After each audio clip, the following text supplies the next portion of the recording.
पूर्ण सवाल आपके सामने रख रहे हैं। पहला सवाल है कि साइन 30 डिग्री का मान कितना होता है। ठीक है, तो साइन 30 डिग्री का मान हमारा हो जाता है का चीज़ 1/2 होता है। 37 अंश का मान कितना होता है 1/2। साइन 45 अंश का मान कितना होता है, तो साइन 45 अंश का मान होता है 1/√2।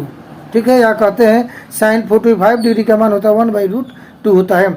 साइन 60 का मान कितना होता है, तो साइन 60 डिग्री का मान हो जाता है √3/2 हो जाता है।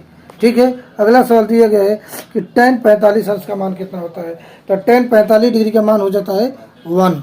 tan 45 डिग्री का मान कितना हो जाता है 1 हो जाता है।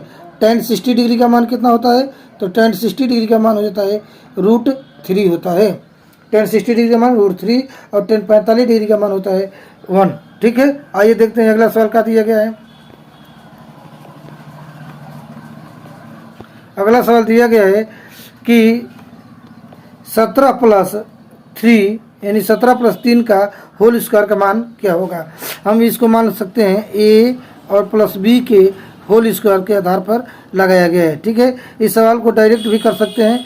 17 और +3 दिया गया है, इसका होल स्क्वायर करना है, तो लिख सकते हैं 17 3 कितना हो जाएगा 20 और 20 का स्क्वायर कर देंगे तो हमारा आंसर हो जाएगा 400। ठीक है, अब इसको a + b पर कैसे लगाएंगे, तो यहाँ पर लिख सकते हैं 17 + 3 का होल स्क्वायर के आधार पे लगाएंगे। आइए देखते हैं कैसे, यानी a² + b² का होता है a² + b² प्लस का होता है 2ab के आधार पर कैसे लगा रहे हैं, तो हमारा हो जाएगा 17 का स्क्वायर + 3 का स्क्वायर प्लस 2ab यानी 2 × 17 × 3 हम कर सकते हैं।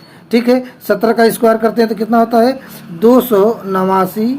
ठीक, प्लस 3 × 3 = 9 प्लस का हो जाएगा 3 दूना 6 और 17 छक्के कितना होता है 102 होता है। ये सभी को जोड़ेंगे तो हमारा आंसर कितना आ जाएगा 400 आ जाएगा। यही हमारा क्या हो जाएगा आंसर हो जाएगा। आइए देखते हैं चौथा सवाल क्या दिया गया है। चौथा सवाल में दिया गया है कि दशमलव का जोड़ दिया गया, क्या दिया गया है, तो पहला सवाल दिया गया, इसमें अंक संख्या है 444 दशमलव क्या लिखा गया है 4। ठीक है, उसके बाद ये 44.44, तो हम यहाँ पर लिखेंगे 44.44। ठीक, फिर क्या है 4.34। ठीक है, इस तरह। अब इसको हम क्या कर देंगे ऐड कर देंगे तो यही हमारा क्या हो जाएगा आंसर हो जाएगा। तो यहाँ पर हो जाएगा 4, ये हो जाएगा 8, ये हो जाएगा 4 3 12 के 2, यहाँ पे एक कैरी रख सकते हैं 4 3 12 और कितना हो जाएगा 13, यहाँ पे कैरी 4 दूना 8 और 1 9 और यहाँ पे हो जाएगा 4। ये हमारा क्या होगा आंसर हो जाएगा चौथा सवाल का। पाँचवा सवाल देखते हैं क्या दिया गया है। तो पाँचवा सवाल में दिया गया है कि 3/7 में, पाँचवा सवाल का दिया गया है 3/7 में कितना जोड़ा जाए कि 7 हो जाए। ठीक है, एक आपको एग्जाम्पल दे रहे हैं कि 8 में कितना जोड़ा जाए कि 14 हो जाए। ठीक है, तो कैसे करेंगे, इस 14 में से 8 को क्या कर देंगे घटा देंगे, वही आंसर हो जाएगा। यानी 14 में 8 जब घटाएंगे तो हमारा आंसर हो जाएगा 6, यानी कि 8 में 6 जोड़ेंगे तो 14 हो जाएगा।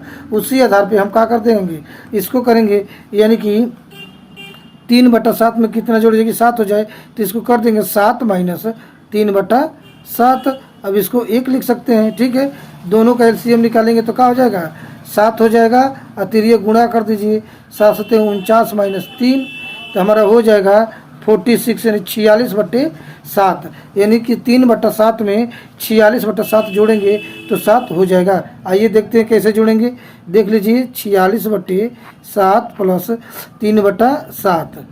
ठीक है, अब जोड़ दीजिए, हर बराबर है तो यहाँ पर 7 और 46 और 3 कितना होता है 49, यानी 7 × 49 हमारा 7 आंसर आ गया। यानी कि 3/7 में 46/7 जोड़ेंगे तो 7 हो जाएगा। आइए अगला सवाल देख रहे हैं। छठवां सवाल का दिया गया है। छठवां सवाल दिया गया है कि 4⁻² × 4⁻3, यानी इसको कह सकते हैं a⁻m, ठीक है, इंटू a⁻n से। तो इसका फार्मूला का सूत्र हो जाता है a⁻m + n, क्योंकि जब क्या होता है घात आधार बराबर होता है तो घात आपस में क्या होता है जुट जाता है। उसी आधार पर इसको करेंगे 4⁻2 × 4⁻3, तो हम हो जाएगा 4⁻2 + 3 = लिख सकते हैं 4⁻5 यही हमारा क्या हो जाएगा, आंसर हो जाएगा। अगला सवाल देखते हैं, 7वां सवाल का दिया गया है। 7वां सवाल दिया गया है कि -3 एक कोष्टक में दिया गया है, प्लस एक कोष्टक में +4 दिया गया है, इसका मान कितना होगा। इसको हम लिख सकते हैं -3, ठीक है, प्लस जो +4 है इसको हम क्या कर सकते हैं, +3 भी लिख सकते हैं, इसमें फिर +1 कर सकते हैं, ठीक है। तब क्या हो जाएगा, ये -3 वाला से है क्या हो जाएगा, कट जाएगा, तो इसका मान हो जाएगा 0 और +1 हो जाएगा, यानी इसका आंसर हो जाएगा +1। यही हमारा क्या हो जाएगा, आंसर हो जाएगा 7वां का। 8वां सवाल का दिया गया है। 8वां सवाल दिया गया है कि आयत के चारों कोणों का मान कितना होता है, ठीक है। जैसे मान लीजिए यहाँ पे क्या है, आयत है, ठीक है, बता रहे हैं यहाँ पे क्या है, आयत है, ठीक है, ये क्या हो गया, आयत। तो आयत के चारों कोणों का मान कितना होगा, मान लीजिए कि कोणीय हो गया, एक कोणीय, एक कोणीय, एक कोणीय। तो आयत का प्रत्येक कोण का होता है 90 डिग्री का होता है। आयत का प्रत्येक कोण कितने डिग्री का होता है, 90 डिग्री का। तो ये भी हो जाएगा 90 डिग्री, ये भी हो जाएगा 90 डिग्री, यानी कि 90 डिग्री में 4 से हम क्या कर देंगे, गुणा कर देंगे, 4 0 0, 4 9 36, यानी 360 डिग्री हो जाएगा। आयत के चारों कोणों का मान कितना होता है, 360 डिग्री। अगला 9वां सवाल दिया गया कि प्रश्नवाचक चिन्ह के स्थान पे कौन सी संख्या आएगी, ठीक है। इस सवाल को उतार लेते हैं, 9, फिर 12, फिर 18, उसके बाद क्या दिया है 30 प्रश्नवाचक, उसके बाद 102, ठीक है। अब देखिए 9 से 12 आने में कितना की वृद्धि है, +3 के, 12 से 18 आने में +6 के, 18 से 30 आने में 6 का डबल हो गया, यानी कि 6 दूने क्या होगा, 12 जोड़ा गया है। अब 30 में क्या जोड़ेंगे, यानी कि 12 का डबल होता है 24, 30 और 24 कितना होता है 54, यानी कि 54। प्रश्नवाचक के स्थान पर क्या आएगा, 54 आएगा, ठीक है। यानी सवाल में प्रश्नवाचक के स्थान पर क्या भरेंगे, 54 यानी 54 भरेंगे। और 54 में 24 का 48 का होता है, 24 का डबल हो जाएगा 48, तो 48 जोड़ देंगे तो 102 आ जाएगा, ठीक है। आइए देखते हैं अगला सवाल का दिया गया है। अगला सवाल है कि संख्या रेखा की सहायता से इसको दर्शाना है, यानी +6 माइनस कोष्टक में -3 का मान ज्ञात करना है। आइए देखते हैं कैसे होगा। 6 यानी कि हम क्या करेंगे, 0 से लेकर के कहाँ तक आ जाएंगे, यानी ये 6 तक आ जाएंगे, ठीक है। उसके बाद इसमें कितना घटाया गया, माइनस करना है -3, यानी इस 0 से -3 लाना है, यानी यहाँ से आगे कहाँ तक, 3 तक आ गया, ठीक है। अब कह रहा है कि +6 में से -3 को घटाने पर कितना मान आएगा, यानी यहाँ से लेकर के इसके बीच में कितनी संख्याओं का कही है आगे बढ़ी है, तो हो जाएगा 1 2 3 4 5 6 7 8 9, यानी प्लस में गया है, यानी यहाँ किसका मान क्या हो जाएगा, +9, यही हमारा क्या हो जाएगा, आंसर हो जाएगा। आइए देखते हैं अगला सवाल का दिया गया है। सबसे छोटी पूर्ण वर्ग संख्या क्या है, सबसे छोटी पूर्ण संख्या क्या है, तो सबसे छोटी पूर्ण संख्या 0 होती है, उसके बाद 1, उसके बाद 2, उसके बाद 3, ठीक है, अनंत तक जाएगी। अगला संख्या दिया गया है, मान लीजिए यहाँ पे कोई चित्र दे दिया गया है आयत का, ठीक है, जिसकी लंबाई कितना दिया गया है, 3.6 सेंटीमीटर दिया गया है, और चौड़ाई कितना दिया गया है, 1.4 सेंटीमीटर चौड़ाई दिया गया है। इसका क्षेत्रफल और परिमाप पूछा गया है। तो आयत का क्षेत्रफल का सूत्र क्या होता है, लिख दीजिए, आयत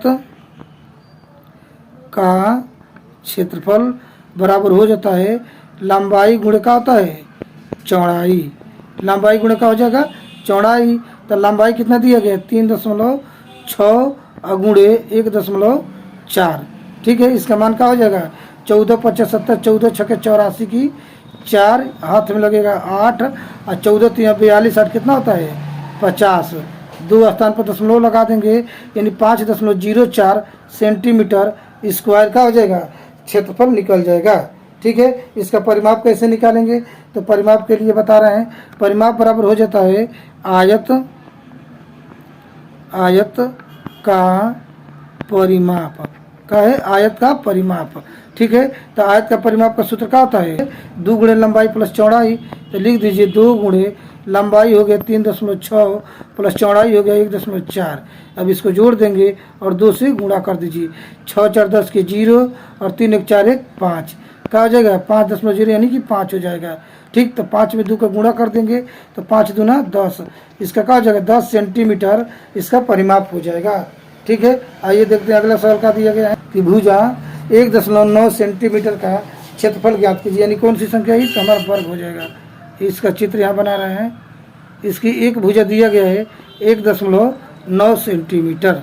तो सूत्र लिख सकते हैं कि वर्ग का क्षेत्रफल बराबर क्या होता है, वर्ग का क्षेत्रफल। तो वर्ग का क्षेत्रफल होता है भुजा स्क्वायर। भुजा कितना दिया गया है 1.9।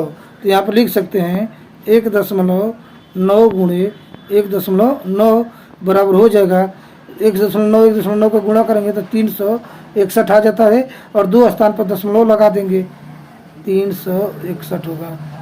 ठीक, सेंटीमीटर स्क्वायर। ठीक, अब क्या हो जाएगा वर्ग का परिमाप। तो वर्ग का परिमाप बराबर क्या है, वर्ग का परिमाप बराबर हो जाएगा 4 गुणे भुजा। तो 4 गुणे भुजा यानी कि 4 गुणे भुजा दे दिया गया है 1.9। तो 19 चौक को कितना होता है 76, 1 स्थान पर दशमलव 7.6 सेंटीमीटर। ये हो जाएगा परिमाप। वर्ग का परिमाप कितना होगा, क्षेत्रफल दिए हैं पीछे कि 10 से 30 के बीच की सबसे छोटी विषम संख्या।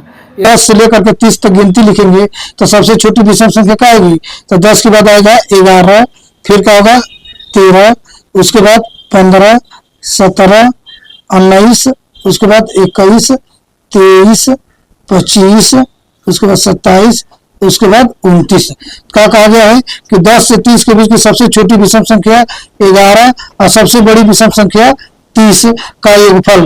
तो ये हो जाएगा 11 और प्लस 29 बराबर हमारा कितना हो जाएगा 9 1 10 की 0 और 2 1 3 1 4, यानी कि 40 आंसर हो जाएगा।